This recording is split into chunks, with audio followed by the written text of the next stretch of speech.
binauhan. Sa pagtulong, DZRH yan. Sa paglilingkod, DZRH yan. Sa pag-alalay, DZRH yan. Nasa dugo na, nasa pagkatao na ang serbisyo sa bawat Pilipino. Ito ang pangakong hindi na magbabago sa pagtakbo ng panahon. DZRH Public Service Hour.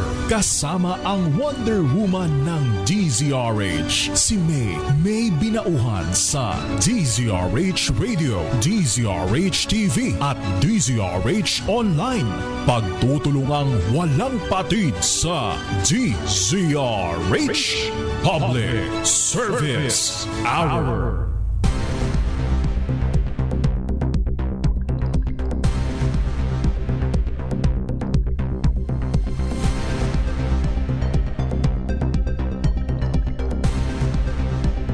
Magandang hapon. Mainit na hapon na po. Naku, kainit talaga sa labas. Happy TGIF. Thank God it's Friday. Yuhuu! Dun po sa mga bukas ay walang pasok. Ayan, hihilata kayo at magpapahinga. Relax lang. Lalo na't mainit ang ating panahon. Ikalabing 5 po tayo sa buwan ng Mayo. May 15, 2026 na po tayo. Mga kaibigan, samahan niyo pa rin po yung lingkod, May Binauhan dito po sa Public Service Hour. Siyempre pa, una sa Pilipinas, una sa Pilipino. Alas 3 hanggang alas 4 po tayo ng hapon. Ako, kabi-kabila, ang mga balita. Sige, isang tabi muna natin ang mga controversial. Mga controversial na balita. At tayo po yung magsama-sama muna para sa public service. Ayan, maya-maya ulit yung balita ha. Pero standby lang anytime. Magpapasok naman po tayo ng mga update sa mga ganap po ngayon sa ating pong paligid. Ay, sadya nga naman ng politika So tayo po'y magbibigay daan maya-maya. Pag-usapan natin ha, yung voters registration bilang paghahanda sa darating na BSKE 2026 elections. Tayo po ay hingi tayo ng update at saka mga paliwanag para po sa ating mga botante. Ito po ay katatapos lang ba? O katatapos lang So mamaya at matatapos pa lang by Monday. By Monday May 18 pa. Pwede. Ang dami kaya mga kabataan ngayon gusto nang bumoto. 'Di ba? Dami mga bata nagpupunta sa mga sa mga Oo. Gusto na nila talagang sila ay makaboto sa mga susunod na eleksyon. Kaya gusto nila magparehistro. 'Di ba? Sige, pag-usapan po natin 'yan, pero anyway mga kaibigan, ingat-ingat pa rin dahil marami pa rin po sa ating bansa ang makararanas ng danger level na heat index ngayong pong Friday, sweldo day, swell day.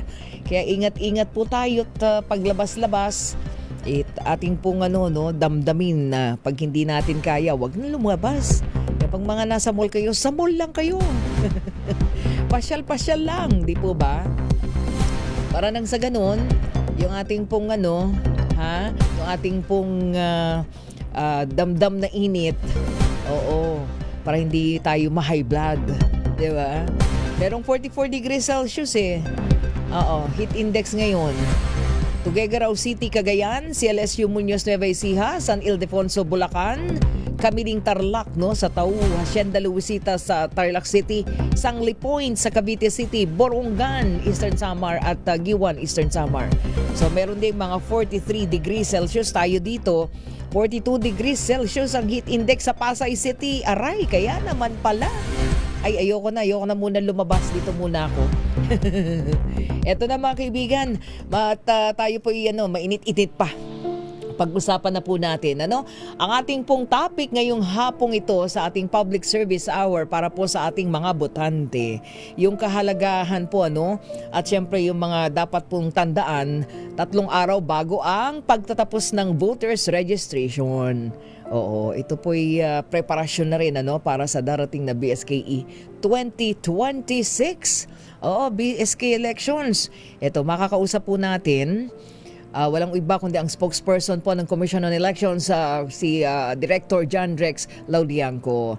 Director Rex, magandang hapon po. Good afternoon. Magandang hapon po, ma'am, at magandang hapon po sa lahat ng ating taga-subaybay dito po sa ating Public Service Hour. Good afternoon po. Good afternoon, Director. May po matagal din akong nag-cover ng COMELEC. Pero matagal-tagal na yun. na mga panahon pa yun ng mga unang chairman. But anyway, ngayon, nakakatuwa, mukhang una gusto ko lang hingi ng update. Mukhang marami ang mga nagpaparehistro, Director. Mukhang active ngayon. Kayo, ma'am. Tama po kayo, Ma'am May. Medyo nagugulat din po kami sa bilang. Alam niyo po ba, ito ay datos pa nung Sabado. Hindi pa po namin nasasama itong linggo na to. Mahigit 4.5 million na po ang applications na tinanggap ng COMELEC. Kasama po dyan yung halos 1.5 million na bagong botante sa SK. Another 1.5 million na bagong botante po para sa ating barangay. And the rest po, tinuturing din namin bagong botante dahil sila po yung mga nag-transfer, sila po yung mga na-deactivate. Ngayon ay bumabalik na po sa listahan. Kaya malaking pasasalamat po ng COMELEC sa ating mga kababayan po. Oo, so magandang po yan, pangitain, Director, na yung ating mga kababayan talagang lalahok na sa paghahalal ng ating mga opisyal sa gobyerno. Sa palagay ninyo, pag-usapan lang po natin doon sa mga nagpaparehistro ngayon, actually naririnig ko, Direktor, dami mga kabataan nagtatanong, hanggang kailan ba yung registration? Kasi sila yung mga humahabol po. So ibig sabihin, aware sila na talagang meron pong ongoing registration. So ano po yung mga nakikita ninyong dahilan? Bakit ganun ka-agresibo ngayon ang mga dapat ang mga botante na sila ay makapagparehistro? Sabi nyo nga yung iba ay nag-deactivate, as ngayon gusto na ulit nila magparehistro, and of course yung mga kabataan na bago pa lamang magpaparehistro bilang dun sa kanilang legitimate age. Alam niyo po, ma'am, nakikita namin dahil dun sa mataas na kaalaman at awareness na sa mga kaganapan. Alam niyo po, maingay na rin sa mga pang-araw-araw na kaganapan ng ating mga kabataan. Kaya po ito'y nagtatranslate dun sa naisin nilang makilahok dun sa mga aktibidad po na makapag-shape ng future nila. Unang-una na itong halalan. Alam niyo po, isa din sa nakita namin nung ating May 2025 elections, ang driver po ng halalan na yan, ang pinakamalaking bahagi ng boto po dun sa 82.20%. Youth po, yung kabataan ang nagdala po talaga ng halalan. Kaya ngayon, nakikita natin yung mga susunod na bahagi ng kabataan na magiging qualified na maging botante sa SK, sila rin po ay sumasali na po dito sa ating registration. Ayun, very good. Kaya nga sabi natin, napakahalaga niyan. Tama po kayo, para sila ang mag-shape ng kanilang future, di ba? At least sa kanilang mga kamay, sa kanilang mga boto, mapipili nila, kung sino ang mga dapat na ihalal. At alam nila yung mga ganap. Mukhang ngayon ay very participative sila ngayon, Director, talaga, even sa mga issue talaga. Ay opo, lalong-lalo na sa issue dahil siguro na rin po sa ating social media ang kadalian ng access sa information. Nagiging aware sila sa kaganapan. Lahat, whether yan ay magandang kaganapan sa pamahalaan o di kagandahan, problema sa lipunan, kalat na kalat po yung information. Kaya lahat po halos sila may opinion. Lahat sila merong nasasabi. Kaya nga po itong exercise, democratic exercise ng halalan, talagang gusto nila maging bahagi po. Ayan. Okay, so punta tayo dun sa registration na Director, para mas maraming mga nakikinig sa atin, lalong-lalo na yung mga na-deactivate. So sa inyo pong datos ngayon, yung mga nag-deactivate at saka ngayon po gusto na ulit nilang bumalik para makapaghalal sila sa susunod na eleksyon. May mga percentages na ba kayo at ilan yung mga first-time voters? Ibig sabihin, yung mga first-time botante, hindi naman yan nangangahulugan na dahil nandun na lang sila sa legitimate age, di po ba? Parang yung iba matagal na hindi talaga nagparehistro para bumoto, ngayon gustong bumoto. Tama po, at hindi naman po nababase yan sa edad. Meron din po talagang ngayon lang nais bumoto. Sa ngayon po wala pang konkretong datos dahil nga po ongoing pa ang registration. Pero sapat po para masabi namin na around 20% po yung nakikita namin mga first-time voters po dito. At yung iba po, bagamat po na-rehistrado na noon, actually kabahagi pa rin ng SK natin dahil Ma'am May, kung hindi po nyo na itatanong, ang boboto po para sa SK ay yung edad mula 15 hanggang 30 years old. Kaya nga po ito ang mangyayari sa araw ng halalan sa November 2. Yung 15 to 17 years old, isang balota po ang ibibigay sa kanila para sa SK. Pero yung 18 years old hanggang 30 years old, dalawang balota po sila. Isa para sa SK, isa para sa barangay. At yung 31 years old pataas ay isa lang po para sa barangay. So yan po ang aasahan natin sa November 2. So sila po yung pwede pong magparehistro sa nalalabing 3 araw, Director Jan? Tama po, kaya nga po pinaalalahanan natin mga ating mga kababayan. Tumpak po yung sinabi ni Mami, 15 years old, ikaw ay kabahagi na sa SK. Pero ang tanong, hindi pa ako 15 ngayon. Ngunit bago mag-November 2, 2026, ako ay 15 o kaya eksaktong November 2, 2026, ako ay 15 years old. Pwede na ba ako mag-rehistro? Pwede na po dahil ang pagbibilang po ng kwalifikasyon para sa edad ay nagkukunin natin sa araw ng halalan. Ganon din po yung sa barangay. Halimbawa, na isa mag-rehistro. Hindi pa ako 18. Wala pong problema basta by November 2, 2026, ikaw ay 18 years old, kwalipikado ka na sa barangay. May isa pa pong tanong dyan, May. Ako ay nagrehistro na dati sa SK. Nung karaang halalan, 23 years old. 2023, I mean. Ngayon po, 18 na ako. Kailangan bang magrehistro ako ulit? Ako, hindi na po. Tama na yung rehistro mo ng SK ka dahil automatiko na pong namin isasama ka bilang regular voter sa barangay once na-reach mo po yung 18 years old. Wala na kayong ibang gagawin po. Ayun. So malinaw po yun dun sa ating mga nakikinig at nanonood sa ating public service hour ngayon na Director Rex. Tapos ito po ito madalas itong tanong ano ba yung mga requirements na kailangang dalhin lalong-lalo sa mga first time registrants? Simple lamang po, Mami, yung pong aming application form. Yan po ay maaari nyong i-download, i-print, at maganda nga po ma-accomplish nyo na sa inyong mga bahay bago pa pumunta sa Comelec office ng mas mabilis. Ito rin po ay pinamimigay ng libre. Ulitin po namin, namimigay po kami ng kopya niyan ng libre, walang bayad. Isang kopya lang po, paki-accomplish, whether kayo ay new, whether transferee, reactivation, nagpapakorek, nagpapa-amend, nagpapa-update, anuman po yan, paki-check. At ang ano po yung dadalhin lamang, isang valid government-issued ID. Whether yan po ay isang inyong passport, ang inyong national ID o yung PhilSys ID, LTO driver's license, PRC ID, o kaya po yung inyong senior citizens ID, yung pong tinatawag natin na PWD ID, pwede po yan. In short po, basta government-issued identification na merong larawan, merong birthday ninyo, merong address ninyo, at merong pirma po ninyo ay pwedeng i-consider ng Commission on Election. Siguro po, dagdagan ko na rin po, Mami. Paano naman yung mga kabataan na maaring wala pa niyan? Wala pong problema. Tinatanggap po namin ang school ID at yung pong library card. Kasi yun naman po talaga. Basta makukuha rin po namin yung picture, yung pangalan, yung address, yung birthday at iba pa. Ngayon po, merong kasunod na tanong yan. Paano kung wala lahat ng ID na yan? At meron po talagang kababayan tayo na walang ganon. Huwag pong mag-alala. Doon po sa aming website, o kaya pumunta rin sa office ng Comelec, meron po kami doon tinatawag na affidavit of identification. Ang ibig pong sabihin nito, isang kabarangay ninyo na registered voter na. Ang siyang mag-a-accomplish po niyan, sasabihin niya doon, pro forma na po yun, susulat na ng mga detalye. Sasabihin niya doon at papatunayan niya na nagsasabi kayo ng totoo na kayo nga si Juan de la Cruz, ganito edad, ganito ang address at kayo kwalipikado maging residente at ito po ay dapat notaryado o kaya po sinumpaan sa harapan ng ating mga proseso. Yun po ang magiging kapalit ng inyong kawalan ng ID. May isa po minsan nadidinig nyo. Minsan po yung mga kabataan kasi expired yung school ID. Lalong-lalo na po ngayon na bakasyon na. Pwede po ba yan?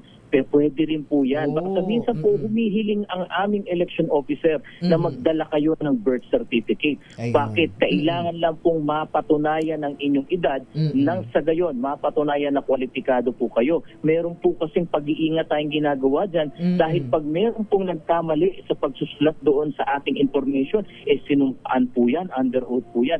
Baka po magkaroon pa ng kaso at para maiwasan po lahat dito, yung aming election officer bine-verify na ang lahat ng details po. Ayun, ako napakahalaga nung pinag-usapan natin na yan, Director Rex, ano? Kasi para nang sa ganun, mas malinaw nilang maintindihan yung proseso. Pero merong ganitong tanong dito, Director Rex, siguro i-connect ko lang. Doon po sa nais na magpa-transfer, tapos matagal na daw, hindi na niya matanda na ilang taon na siyang huling bumoto. Same process din po ba yung pagdadaanan nila? Opo, malamang na-deactivate na rin po siya. No? Okay. At ang karamihan naman po ng na-deactivate, yung ibig sabihin Ilang taon? Hindi nakaboto ng 2 beses o higit pa na halalan. Kasi utos po ng Republic Act 8189, pag 2 or more times kang hindi nakaboto, deactivated ka, tanggal ka sa listahan. So simple lamang po ang gagawin, yung parehong form, transfer with reactivation, para ma-solve na rin yung problema ba hindi ka nakakaboto. Pagsabayin na po natin, Maming, transfer na, reactivation pa, ganun kasimple po, magdala lang po ng ID o kaya po nung anumang pagkakakilanlan na magpapakita ng bago nyong address.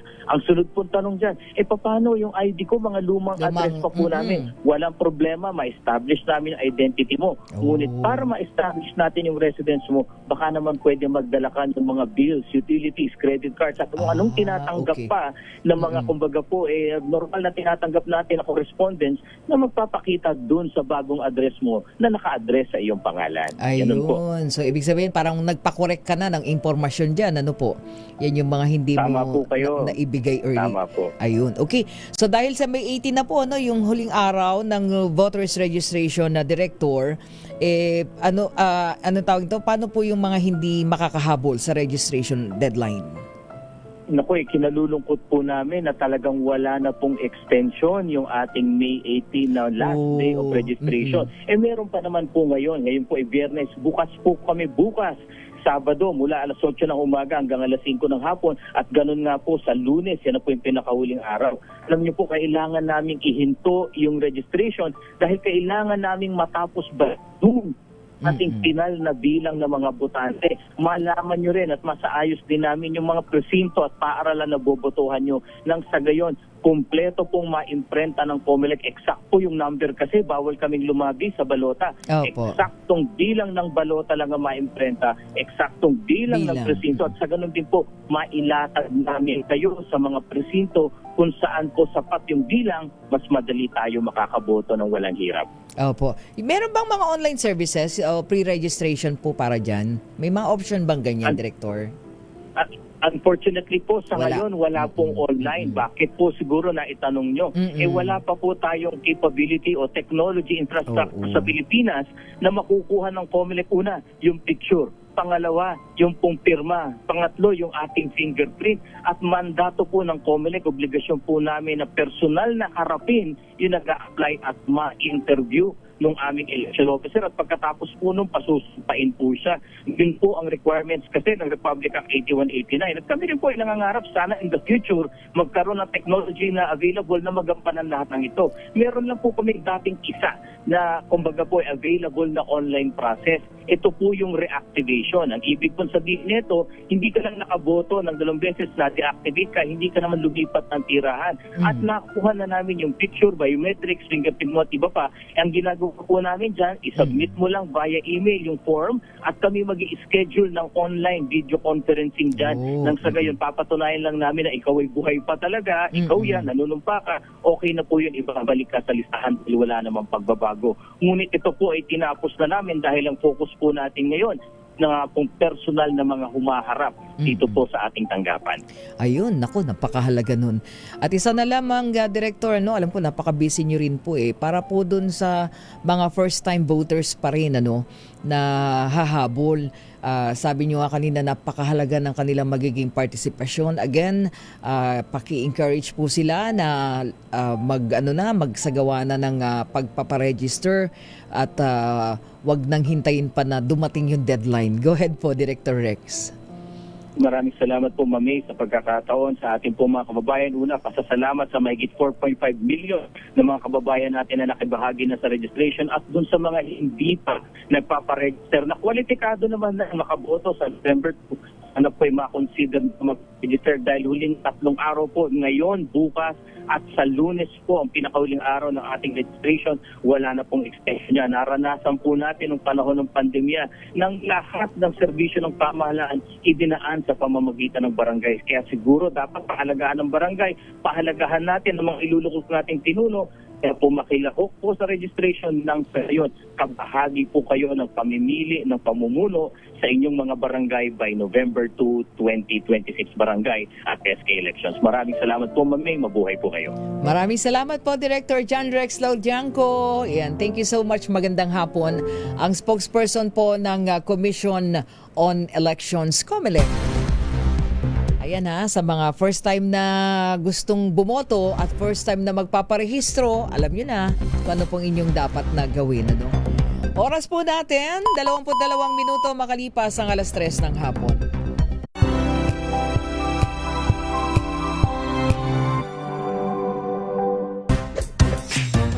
Ang galing-galing mo, Smart dishwashing paste ko, pritong ulam na masebo, lalo ng kaldero, tanggaling for everyday. Ganyan, pag smart ang dishwashing paste, may double tanggaling formula. Tanggal ang sebo, tanggal ang bakterya. Bahit para walang bahit, linis fantastic sa metal at plastic, number 1 ko to.